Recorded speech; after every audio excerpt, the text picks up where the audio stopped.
संत शिरोमणि रविदास के नाम पर गंगा घाट का निर्माण करे राज्य सरकार। संजय चोपड़ा। संत शिरोमणि रविदास की जयंती के अवसर पर पूर्व मंडी अध्यक्ष संजय चोपड़ा के नेतृत्व में बिरला घाट पर मां गंगा की विशेष पूजा अर्चना के साथ भजन कीर्तन कर प्रसाद वितरण के साथ संत शिरोमणि रविदास के चित्र पर माल्यार्पण कर पुष्पांजलि अर्पित की। संत शिरोमणि रविदास को याद करते हुए सामाजिक संगठनों के प्रतिनिधियों ने उत्तराखंड सरकार से मांग की संत शिरोमणि रविदास की मूर्ति का अनावरण कर मां गंगा के समीप रविदास घाट बनाए जाने के साथ संत शिरोमणि रविदास उद्यान पार्क बनाए जाने की मांग को भी दोहराया है। इस अवसर पर पूर्व मंडी अध्यक्ष संजय चोपड़ा ने कहा कि संत शिरोमणि रविदास मां गंगा के सच्चे भक्त थे। मुगल शासन के दौरान हिंदुत्व को जगाते हुए सनातन के लिए एक अनोखी मुहिम चलाकर जगत में नया प्रकाश किया था। गंगा पुत्र संत शिरोमणि रविदास के नाम पर सरकार द्वारा वाराणसी बनारस की तर्ज पर घाट का निर्माण किया जाना चाहिए और नई पीढ़ी संत शिरोमणि रविदास द्वारा किए गए रचनात्मक कार्यों को याद रख सके।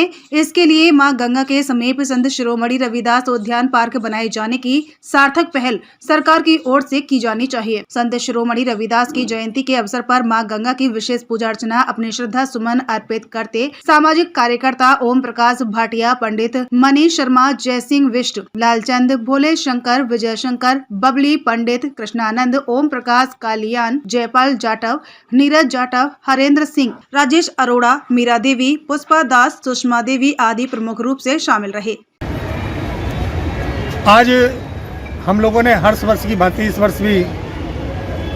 गुरुवर रविदास जी को याद किया है और उनकी जयंती के अवसर पर हम लोग इस स्थान पर, क्योंकि पूरे विश्व भर के जो उनके अनुयायी हैं वो यहाँ पर आकर अपने परिजनों की अस्थियों को विसर्जित करते हैं। आज के इस कार्यक्रम के माध्यम से हम मुख्यमंत्री श्री पुष्कर सिंह धामी जी से मांग करते हैं कि ये क्षेत्र जो है जहाँ पर रविदास जी के अनुयायी देश विदेश से आकर अपने परिजनों के अस्थि विसर्जन करते हैं, इस स्थान पर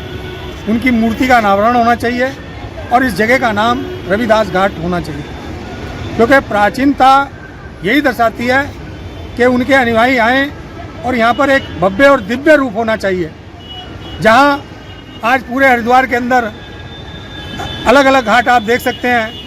कहीं परशुराम जी के नाम से घाट बन रहा है, कहीं राम जी के नाम से घाट बन रहा है, तो रविदास जी के नाम से भी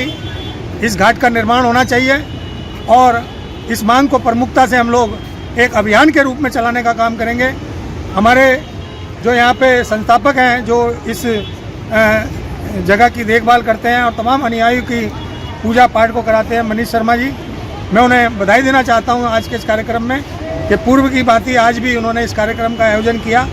रविदास जी ने अंधविश्वास के खिलाफ एक अभियान चलाया था, वो अभियान आज हम नई पीढ़ी को उसका सबक लेना चाहिए। उस ज़माने में जब मुगलों का शासक था और मुगल राज के अंदर उन्होंने हिंदुत्व को जगाने की एक अलग जगाई थी और माँ गंगा के सच्चे भक्त थे। मैं तो कहना चाहता हूँ माँ गंगा के भक्त नहीं, माँ गंगा जी के वो पुत्र थे, जो माँ गंगा जी के पुत्र थे, माँ गंगा जी के बेटे थे। जहाँ उन्होंने कहा मन चंगा कटौती विच गंगा, तो उन्होंने अपने जो उनका कार्यक्रम था जहाँ पर वो जल वगैरह रखते थे, वहीं से उन्होंने जो है गंगा जी को कहा, गंगा जी जो है उनके कहने से तुरंत प्रकट हो जाती थी। तो आज माँ गंगा को सत नमन करते हुए हमने उन्हें याद किया है और आने वाले दिनों में जो हमारा ये विशेष रूप से जो हमारी न्याय संगत मांग है इसको हम दोहराते रहेंगे। धन्यवाद।